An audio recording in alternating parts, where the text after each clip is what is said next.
नमस्कार दोस्तों, आज हम फिर से आप लोगों के लिए एक बहुत ही बेहतरीन वीडियो लेकर हाजिर हैं। दोस्तों, आज की वीडियो में हम बात करने वाले हैं एमलॉप 80 टैबलेट के बारे में।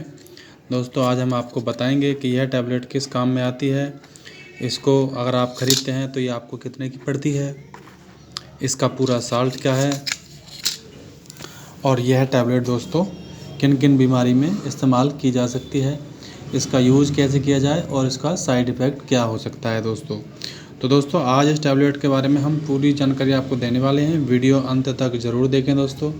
और वीडियो शुरू करने से पहले हम आपसे छोटी सी रिक्वेस्ट करना चाहेंगे कि जिन लोगों ने अभी तक हमारे चैनल को सब्सक्राइब नहीं किया है वो प्लीज़ चैनल को सब्सक्राइब करें, वीडियो को लाइक करें और आगे आप किस मेडिसिन का वीडियो देखना चाहते हैं वो आप हमें कमेंट के द्वारा बता सकते हैं दोस्तों। तो चलिए बात करते हैं दोस्तों इस टैबलेट की, जिसका नाम है एमलॉप 80 टैबलेट दोस्तों। और सबसे पहले बात करते हैं इसके साल्ट की। इसका जो साल्ट है वो है एम्लोडिपिन बाइसिलेट एटनिलॉल टैबलेट दोस्तों, ठीक है। और mg की बात करें कितनी मात्रा में आता है, तो एम्लोडिपिन बाइसिलेट आता है 5 mg, एटनिलॉल 50 mg मतलब 50 mg। इसकी कंपनी है spine health care private limited और इसकी MRP है 40 रुपये, मतलब कि 40 रुपये की स्टेप 4 रुपये की एक टैबलेट यह पड़ती है।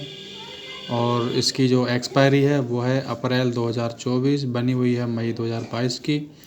दोस्तों, कोई भी मेडिसिन एलोपैथिक मेडिसिन ख़रीदने से पहले हमें उसकी एक्सपायरी ज़रूर देख लेनी चाहिए, क्योंकि अगर मेडिसिन एक्सपायर हुई तो वो फ़ायदा पक्का बिल्कुल नहीं करेगी, उल्टा नुकसान भी कर सकती है।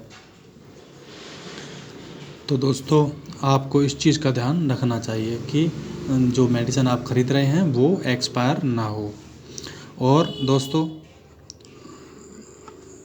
इसके बाद बात करते हैं दोस्तों इस टैबलेट की कि ये किस काम में आती है। यह आती है दोस्तों बढ़े हुए बीपी को कंट्रोल करने के लिए, मतलब जो बीपी बढ़ा हुआ है उसको कम करके कंट्रोल करने के लिए यह टैबलेट आती है। ये साल्ट बीपी को कंट्रोल करने का है। दोस्तों, बीपी होता क्या है, जैसे कि ब्लड का प्रेशर, मतलब हमारे अंदर जो ब्लड है वो ब्लड कितनी स्पीड से हमारे अंदर चल रहा है, उसका प्रेशर कितना है, उस प्रेशर को नापा जाता है बीपी मशीन से।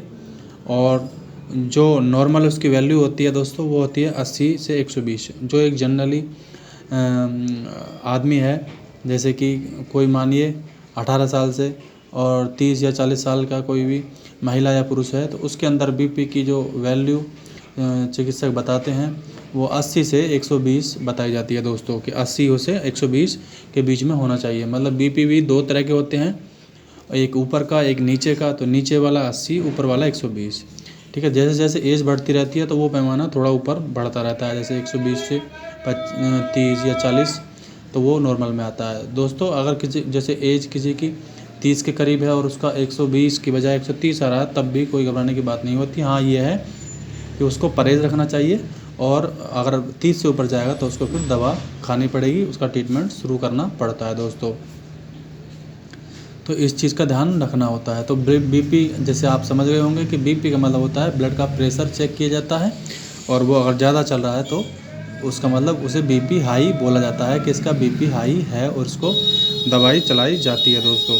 तो हमें इस चीज़ का ध्यान रखना चाहिए कि बीपी हाई ना हो।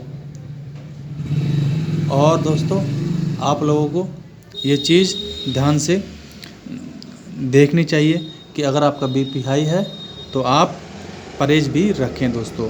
परहेज़ में दोस्तों क्या होता है, परहेज़ में दोस्तों ये होता है कि अगर आपका बीपी हाई है तो आपको नमक बहुत कम लेना चाहिए, ना लें तो अच्छा है। चाय कम पीनी चाहिए, कॉफ़ी कम पीनी चाहिए। कुल मिलाकर जो एनर्जी वाली चीज़ें हैं वो आपको बंद करनी होती हैं बीपी हाई में। जब आपको बीपी कंट्रोल करना है तो एनर्जी की चीज़ें बंद करनी होती हैं दोस्तों।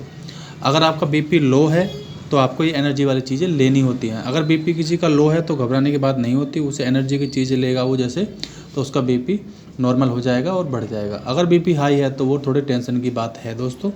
अगर थोड़ा बहुत ही बढ़ा है तो परहेज़ करें, और अगर बीपी ज़्यादा हाई है तो चिकित्सक के पास जाएं, उनसे चेक कराएं और उनके हिसाब से अपनी डाइट फॉलो करें और मेडिसिन लें दोस्तों। बीपी का संबंध टेंशन से भी होता है। जब ज़्यादा हम टेंशन लेते हैं तो ब्लड का प्रेशर बढ़ जाता है, और दोस्तों हमें नींद भी नहीं आती है।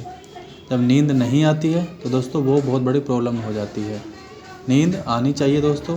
अगर नींद नहीं आएगी और आपका बीपी सही भी है तब भी हाई आगे हो जाएगा। तो इसलिए दोस्तों बीपी को कंट्रोल रखना चाहिए हर कीमत पर। एज जैसे जैसे बढ़ती है लोगों के बीपी बढ़ जाते हैं क्योंकि उन्हें टेंशन ज़्यादा होने लगती है, क्योंकि वो ज़्यादा सोचने लगते हैं। तो दोस्तों इस चीज़ का ख्याल रखना चाहिए। अगर किसी का कम एज में बीपी हाई है तो वो प्रॉब्लम की बात ज़्यादा होती है, हमें इस चीज़ का ध्यान रखना चाहिए। दोस्तों बीपी कंट्रोल अवश्य रहना चाहिए। तो दोस्तों ये जो साल्ट है बीपी को कंट्रोल करने